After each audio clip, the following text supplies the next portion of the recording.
Well, greetings. The first thing we need to do is get some terminology straight. Economists distinguish between quantity demanded and demand. This first lesson will help you understand the distinction. The quantity demanded is the amount of a good that consumers would be willing and able to purchase in a given time period if the suppliers are willing and able to sell an infinite amount. It is the amount of times consumers would put money on the table and say to producers, "Give me another one." Americans often say, "Give me," when they really mean sell to me. So it's how many times would people actually purchase the item if they could find sellers who would sell them all that they wanted to purchase.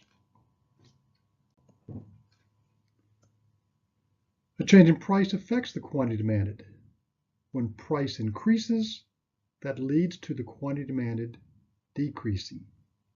When price decreases, that leads to the quantity demanded increasing.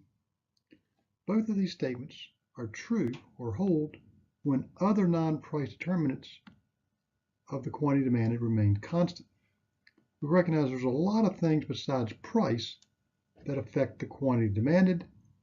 When these other things are constant, then price will have a very predictable effect.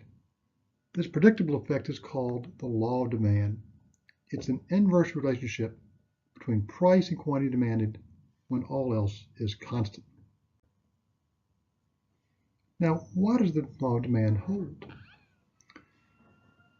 The law of demand holds because people respond predictably to incentives. As the price rises, the opportunity cost of purchasing the good increases, and people will buy less of it and buy more of goods whose prices have not changed. For example, suppose the price of hamburgers, HB's hamburgers, goes up. What's going to happen?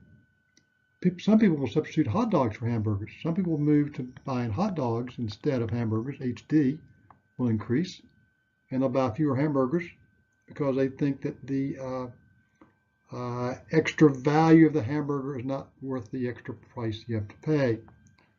Other people are going to maybe move to steak. They'll say, well, when hamburger is that close in price to steak, I'd rather pay a little more and buy steak and buy less hamburger. The demand curve plots the relationship between price and quantity demanded when all else is constant. The graph measures the price of the good on the vertical axis, that'll be price, and it measures the quantity demanded on the horizontal axis. Notice again that we're using the top right quadrant of a graph because both price and quantity are always positive numbers. Let's say our demand curve looks something like this. I'll just draw one. We'll put a point here. That'll be point A. That'll be point B. Let's say that's a height of $9. That's a height of $8. Let's say that's 50, and let's say that's 40. Point A, for example, tells me that when price is $8, the quantity demanded is 50. It tells me when quantity is 50, consumers are willing to pay $8 for each unit that they purchase. As price increases and all else remains constant, consumers move up and to the left along the demand curve. Since the consumers are moving to the left of the demand curve, as price increases, the quantity demanded decreases. Let's do an example here. As price goes from 8 to 9, we're going to move from point A in the demand curve to point B in the demand curve, and as a result, the quantity demand is going to fall from 50 to 40.